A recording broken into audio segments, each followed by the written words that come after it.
Hello, everyone. Welcome to English Talk. I'm your host, Robin Shaw, and in my podcast series, I like to talk about topics about English and improving your English and any advice or good tips about learning English. I have a very special guest today. It is Fanny, one of the teachers on my Shaw English website. So welcome, Fanny. Thank you. Hello. Hello. And today we're going to talk about Fanny's experiences teaching in Europe and the types of students she meets there and how she helps them to improve her English. Okay. So why don't you just give a quick introduction about yourself? Hello, everyone. So my name is Fanny. I'm an English teacher. I've been an English teacher for 6 years now. I taught mainly in Belgium. And now I'm in Korea as well. And I've been living in Korea for 9 months now, and I love it. And yeah, that's it. Okay. And when did you first become a teacher?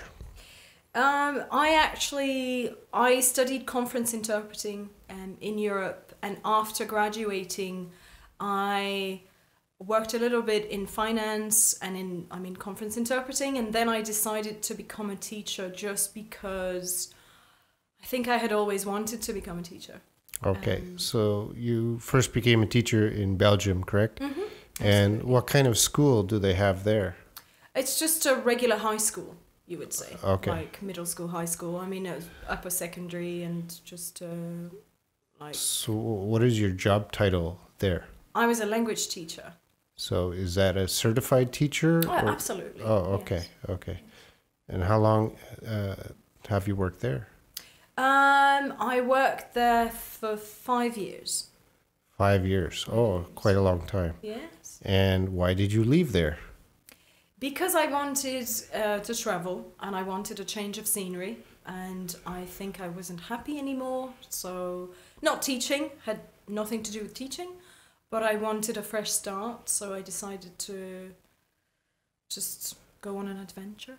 Okay. Well, so what kind of students did you have at the high school in Belgium? Were they all Belgian students, or? Not necessarily, no. Mainly Belgian students, but a few English speakers sometimes, a few people from South America as well, or people coming from Turkey, for example, or some countries, and just their families had arrived in Belgium. You know. And by the high school level, how well do they speak English?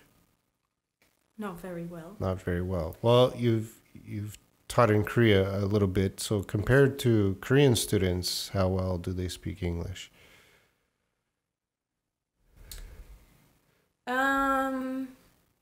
Well, I would say that it's a tiny bit better here, but the difference is that people lack discipline in Europe, especially in French-speaking countries, for some reason. So, Do you mean they're lazy? Absolutely. Okay. Absolutely. Especially teenagers. So they just, didn't do their homework, lacked maybe motivation for some reason. I mean, it's a general thing with French speakers for some reason. So it was hard to get them to actually train and you know, have the self-discipline that is required to learn a language. Oh, which is not a problem here in Korea. And English is mandatory? It's a mandatory language? In Belgium? Not officially, but I mean, everyone learns English. It's one of the first language that you have to learn is Dutch, because it's the second language, the second official language. No, actually, I think it's the first, but and then English. But Okay. if you want to learn Spanish instead of English, I think you can in some schools. Okay. Okay. And are you a product of this system? No, but... Well, how did you learn your English? Well, I was lucky, I think. My dad is British, so I spoke English at home, and my mother is an English teacher.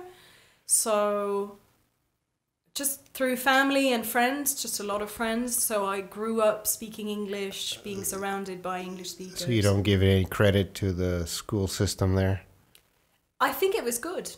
I think it was good. Okay. Honestly, there are good teachers. Okay. There are very good teachers. It all depends on, do you have the motivation or not? And I was extremely motivated, and I loved languages, and so I really wanted to learn. And I actually still, I studied English at school. It's not only at home, because I really wanted to be as perfect as you can be. So Okay, all right.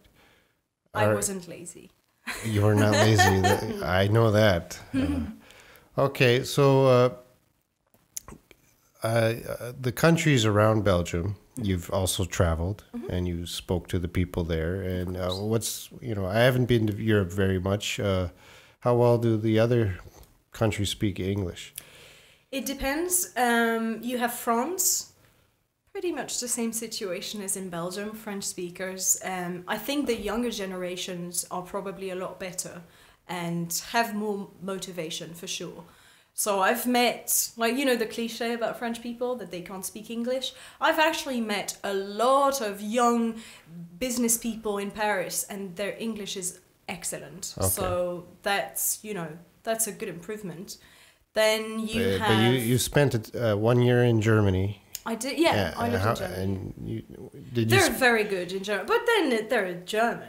They're extremely disciplined, and they love English in general. Okay. So their English is quite good. Okay. Quite good, honestly. Yes. And you also speak German?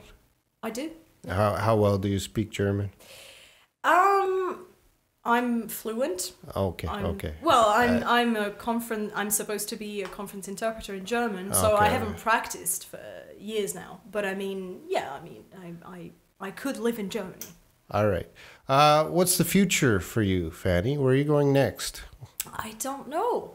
Where are you going to teach English?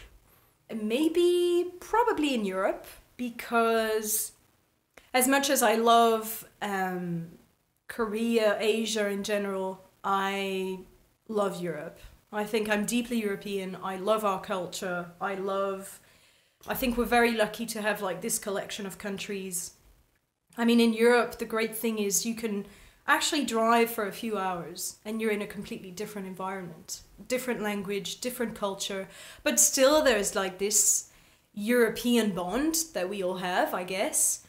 So it's a great place. We have good food, great people, I think. So I don't know, I might go to Spain maybe, or Portugal. And be an English teacher there, or? Probably, yeah. English teacher, French teacher, German teacher. Okay. Who knows? Okay, you have. And I'd love to learn Spanish. Okay. Wow. I think, yeah. Okay. All right. Well, thank you for sharing your experiences and your comments about English. Well, thank you for having me. I hope everyone learned something from our discussion today. And thank you for listening, and see you in the next podcast.